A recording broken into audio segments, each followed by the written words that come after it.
perhaps not very good news, this particular paper for policymakers, in the sense that there's no easy fix, but also slightly encouraging news in the sense that, most interventions do have some sort of impact. They're not a complete waste of time.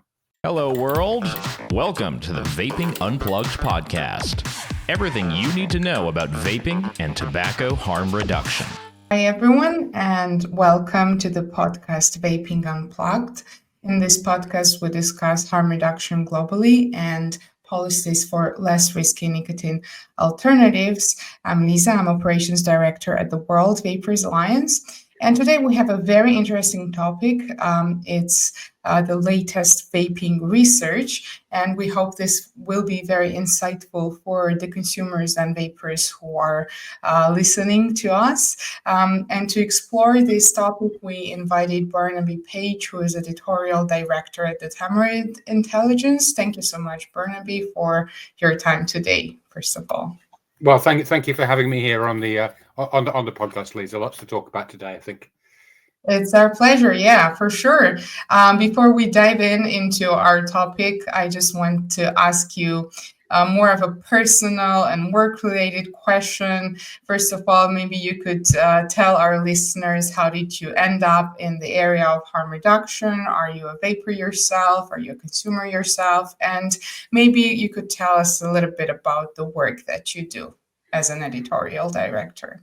Sure, I certainly can. Well, I'm a journalist by background. I came into this sector in 2014, so coming up to 11 years ago now, at the very foundation of ECigIntelligence, which obviously was a very interesting time for the vape sector then, because we were just getting the TPD, we're covering vapes in Europe for the first time, and then the deeming regulation in the United States. So it was a very busy and exciting time of rapid growth. And I've been covering the vape sector ever since. We also now publish an additional product called Tobacco Intelligence, which covers heated tobacco, nicotine pouch, and other related novel nicotine products. Whereas back in those days, I was doing a lot of reporting myself day to day. These days, I'm more managing our now much larger reporting team. My personal background is as a journalist in business and technology generally. But as I say, I've been a specialist in this area for just coming up to 11 years now. In answer to your question, do I vape? Yes, I vape sometimes. I'm very undecided which product I'm loyal to, so I'm not going to name any products. I've also been experimenting with heated tobacco recently and found I actually quite liked it, which is probably not what a vaping audience wants to hear, but there you are, honesty. Thank you so much for your answer. Really interesting. And I think the work that you do is very, very important. It's important to communicate all the research as well and reporting on the less risky nicotine alternatives. And today we'll be talking about the latest research that's interesting and that's around vaping. So let's start with one of the studies that was recently published by JAMA Network. Prevalence of popular smoking cessation aids in England and associations with quit success. It's really interesting. What did the study examine? Maybe you could tell our listeners, and what were the key findings? Yeah, well, this is a really interesting study, as you say, because it goes to one of the key elements of the public health debate around vaping, which is, can vaping help people stop smoking cigarettes? And so this study, which was published in JAMA Network Open, it's authored by Sarah Brown from University College London and a number of colleagues. Some people might recognize some of those names, such as Lion Shahab.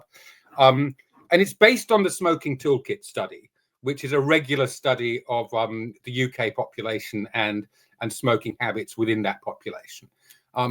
And what it does is it sets out to see what kind of methods of quitting smoking are most effective in the real world. This is what Sarah and her colleagues' study does. So it's not looking at simply clinical trials. It's looking at how actual real people have tried to quit smoking, whether they've been successful. And so what they did was they analyzed the data from that Smoking Toolkit study relating to quit attempts in the last year. And there's 25,000 people were covered by this, so it's quite a substantial number of people. The first finding that will be no surprise at all is that a very large number of them use vapes. About 40% of those who tried to quit did so with vaping. The next really significant finding is that vaping was associated with a higher than average success rate in quitting. As we all know, a lot of people who try to quit don't succeed in doing so for whatever reason. Where it gets additionally interesting is when you compare vaping with some of the other methods people might use to quit. So while 40% of people were using vapes, about half that proportion, about 17%, were using over-the-counter NRT. So that's like nicotine replacement therapy products that you can just go and buy without a doctor's prescription or anything. Now, vaping, as I said, vaping was associated with a higher quit rate. Over-the-counter NRT was not. And you can see those two products as kind of comparable because they're both things you can buy without going down the medical route. They're just available for any adult to buy quite easily in almost any community. And of those, vaping is by far the most helpful, it seems, in helping people quit. Now, it does have to be said that prescription NRT, that's in nicotine replacement therapy that you get with a doctor's prescription, does also seem to be quite effective. It does also have a higher than average impact on quit rates. So a lot of this will be no surprise to a vaping audience. And what the authors conclude really is that people should be encouraged to use these more effective methods. And of course, this has been happening in the UK to an extent over the years through things like stop smoking services, trying to point people in the direction of vaping. But these figures, I think, just underline, what a lot of us already knew, really, which is that vaping is a successful quit method. It's not to say it'll work for every individual every time, but it's better than many of the others. One little other thing to add, finally, about that study, I was really struck by how fewer people have used heated tobacco.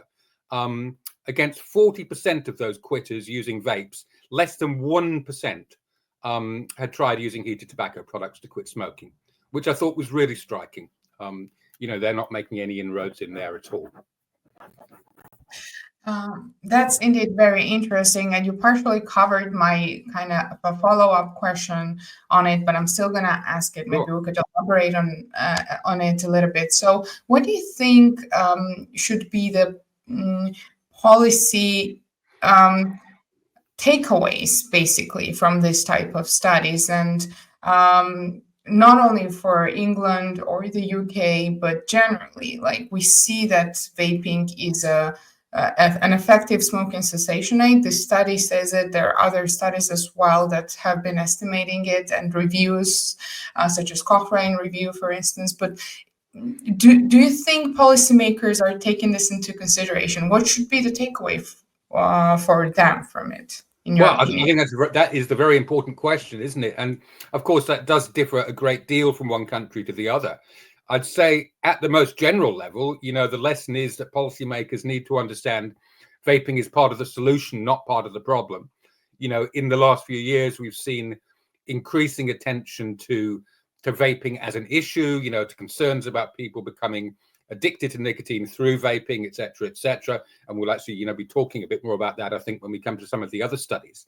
But what this is showing is that whether that is true or not, vaping is nevertheless a way for people to give up smoking in a successful way. And we all know that, of course, it's significantly less risky than smoking. So in terms of actual takeaways for policymakers, what should they do? I think there is one practical thing and one kind of more informational thing. On a practical level, it's very simple, ensure that vapes are available to people. So, don't be tempted to go down, for example, a very restrictive prescription model that makes them very hard to obtain. Ensure that vapes are obtainable easily at retail. Don't tax them excessively. I'm not saying that there shouldn't be any tax on them, but make them price competitive with cigarettes and accessible to people on lower incomes, etc. And then there's also the informational point, and I think it's very important, particularly now, to stress that people must understand that that position of vapes on the continuum of risk, that they are significantly less risky than cigarettes. and there's been quite a significant and worrying development in the last few years of consumers starting to believe that vapes are as risky, or in some cases even more dangerous than cigarettes. And that's a very dangerous belief to be getting out there. And that relates, of course, in turn to the mistaken belief that nicotine is actually the dangerous substance in itself. And as you know, and I'm sure most people listening to this podcast know, nicotine in itself is relatively benign. Maybe you wouldn't want to sort of, drink cups of it every day, but it's not the main health issue in cigarettes. Unfortunately, there is that perception that nicotine is the problem, and therefore vaping, itself is inherently dangerous. So if people are going to be encouraged to quit smoking by turning to vapes, they have to be reassured that vaping is safer, is less risky, if not 100% safe. Thank you. Since we were talking about the study that was conducting in England, I think we can switch to another study that also is related to England, and then we can talk about others as well, probably the part where you mentioned the prohibitionist policies worldwide and what is driving them and how effective they are. But before that, let's discuss this further. So there was this study on England's disposable vape ban published in Addiction. So we know that recently this has been a big topic.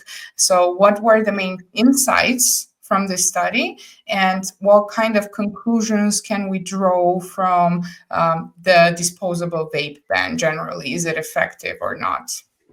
Yeah, this is an interesting short piece that's worth reading. It's in the journal Addiction.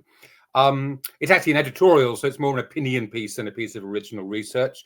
It has 3 authors, who are 2 of them from London King's College, University College, and then 1 from the Brighton and Sussex Medical School near London.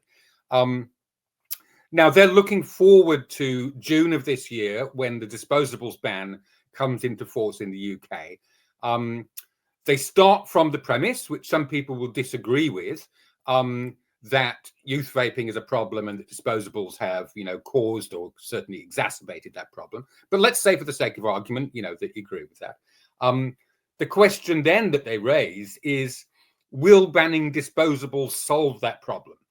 And there has been an assumption, I think, in the UK and certainly in many other countries, that have banned or are looking at banning disposables. Belgium, obviously, recently, France, very active there, etc.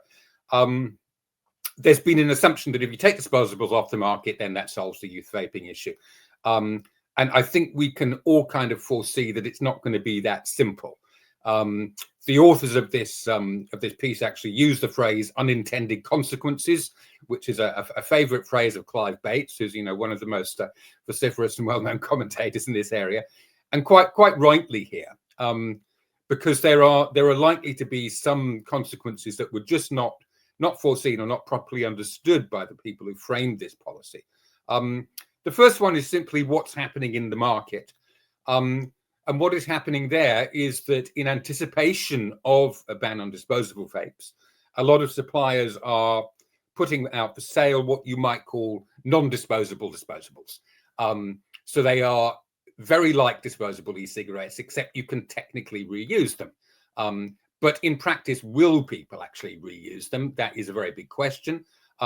It's quite likely they will just buy these and continue to dispose of them as they do with current products.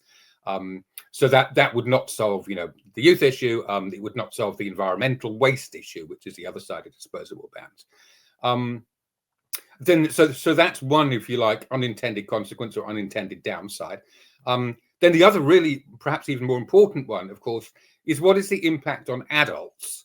Now, a lot of adult vapers are using disposables as well, and this is often overlooked.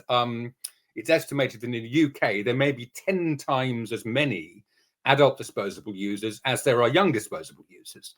So even if a ban is successful in stopping all those youth from using disposables, and that's a big if, it's also stopping a large number of adults using what we've just seen in that other study is the most effective method of quitting smoking.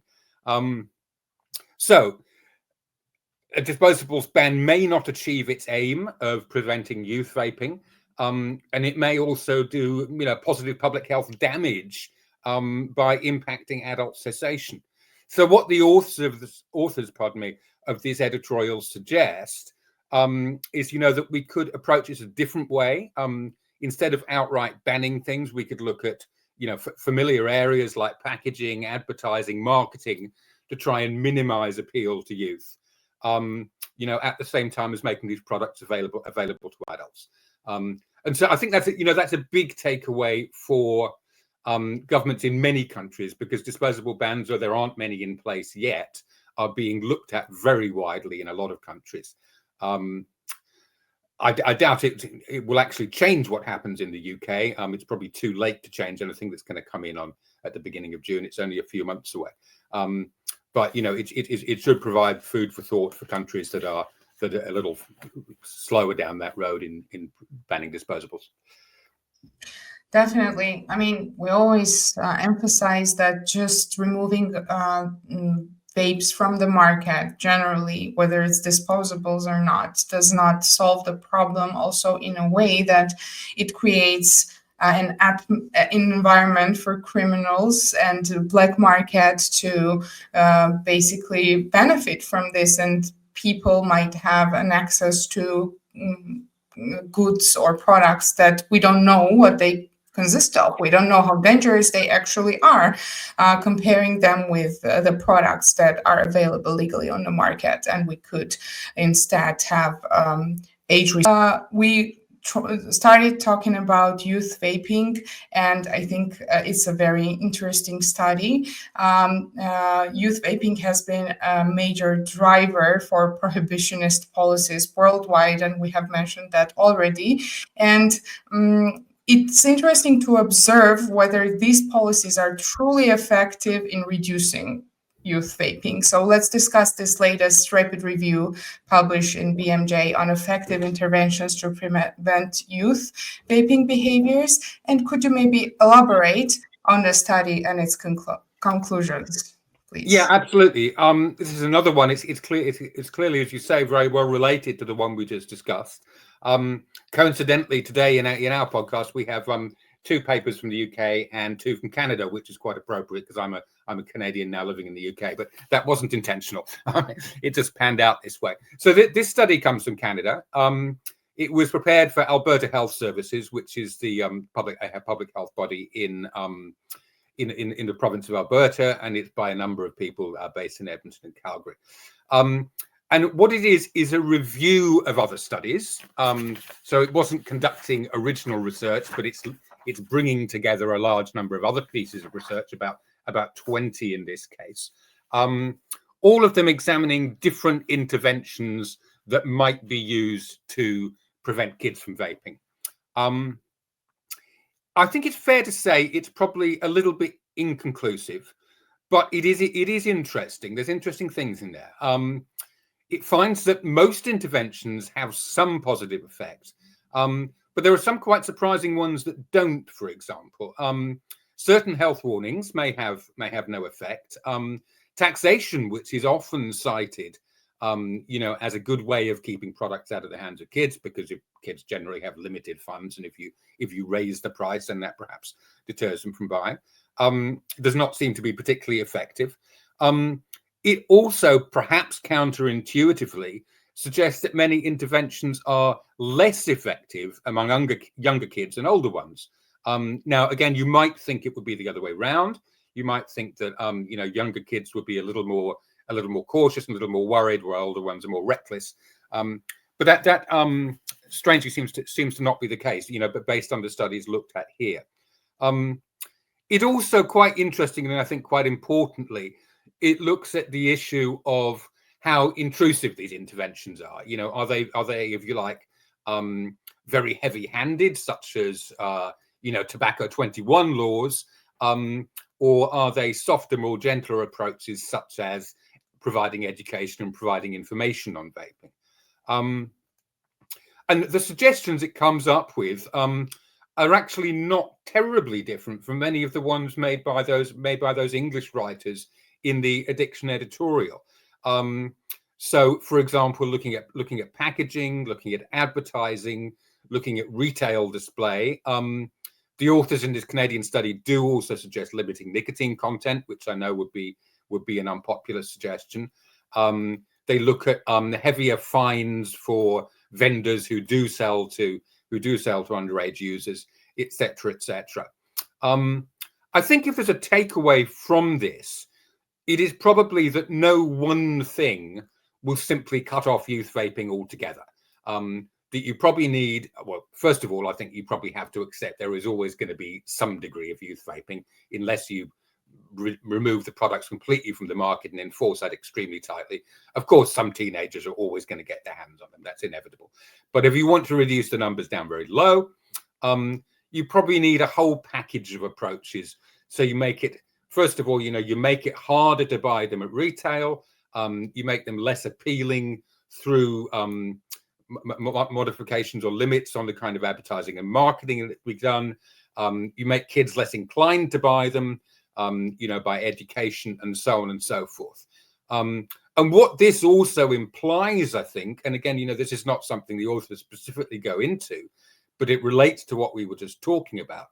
What this implies is that pinning all your hopes on a disposables ban may be quite unrealistic. You can't just say, all right, we're banning disposables and that will stop kids vaping, because that's highly unlikely to happen. And as you say, illicit markets, will develop as well, almost certainly. So, perhaps not very good news, this particular paper, for policymakers, in the sense that there's no easy fix, but also slightly encouraging news in the sense that, most interventions do have some sort of impact. They're not a complete waste of time. Right. Thank you. It's definitely really interesting, especially because this has been the main moving area towards very prohibitionist policies that are also spreading towards the adults. So policymakers should probably be considering that aspect. Absolutely, yes. And I mean, if I could just add to that, Lisa, I've said, several times in the last few years, people may have heard me say this at conferences and events and so on, that this kind of phenomenon of youth vaping is probably seen completely out of proportion now. It's seen as a far bigger issue than it is, and it's taken on a kind of life of its own. I think even if kids actually stopped vaping completely tomorrow, we would still be worrying about youth vaping, because people aren't really looking at the actual numbers and the relative numbers of teens who are doing it. They are just now assuming that it's a problem very often, and that is, as you say, it's a danger that does impact on adult users as well, certainly.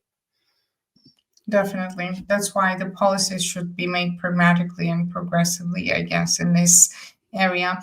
And moving to another topic, I think it's also very interesting. And this was a study on a cigarette dependence. And it was an evidence update on a cigarette dependence and a systematic review and meta-analysis. So what can we conclude about that? There were good comparisons between smokers who vaped and then those who never vaped. Maybe you could elaborate on the conclusions from this one as well. Certainly, absolutely. This is our second Canadian study today. This one's published in the journal Addictive Behaviours, and it comes from a group of scholars who are mostly at the University of Toronto in Canada. And again, like the last one we talked about, it's a meta-analysis which brings together the results of lots of other studies and tries to draw broad conclusions from them. So it's not going out and actually directly interviewing vapers or smokers itself. It's seeing what other researchers have done, and looking for the bigger patterns. Now it's based on around 100 studies, so that's a fairly substantial number. And what it's partly doing is actually updating a review done some years ago, I think it was 2018, by the US National Academies, approaching a similar question of, is dependence on vaping similar to dependence on cigarettes? Now, leaving aside the question itself, a contentious question of how you define dependence, how you define addiction. The authors here come up with some results that I think are partly quite surprising and partly not. And they also face a quite big problem, which I'll perhaps come to toward the end here, which is a problem that plagues a lot of e-cigarette research, a lot of vaping research, which is the problem of how you define different kinds of users. But let's leave that aside for a moment and just look at the headlines of what they found. At a very broad level, they conclude that yes, dependence on vaping is roughly similar to dependence on cigarettes. So to put that in layman's terms, vaping is not miles and miles less addictive than smoking. But, and there's always a but with these, isn't there? There are big differences among groups. Dependence seems to be higher among people who smoked relatively recently. It seems to be higher among dual users. It seems very unsurprisingly to be higher among nicotine vapors than non-nicotine vapors. Mostly things that you'd expect. Dependence also correlates with the use of higher nicotine concentrations and with the frequency of vaping. Again, exactly what you'd expect. If somebody was dependent, they'd be using more and they'd be doing it more often. What is interesting and perhaps surprising, and again, this ties in with, to some extent, with what we were talking about with disposable bans, is there is no strong correlation between dependence and specific product types. So we're not finding that people dependent on e-cigarette use are particularly using a certain kind of vape. It's across the board. And it seems to be much more about the person's vaping habits and the person's smoking history. So it's about the person. It's not about the product itself. But there is a problem with this study, and to be fair, it's a problem very much that the authors acknowledge.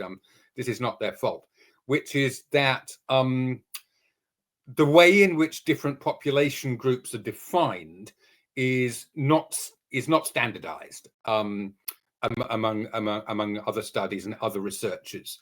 So you may find, for example, people using different definitions of recent smoking or former smoking or ex-smoking or whatever.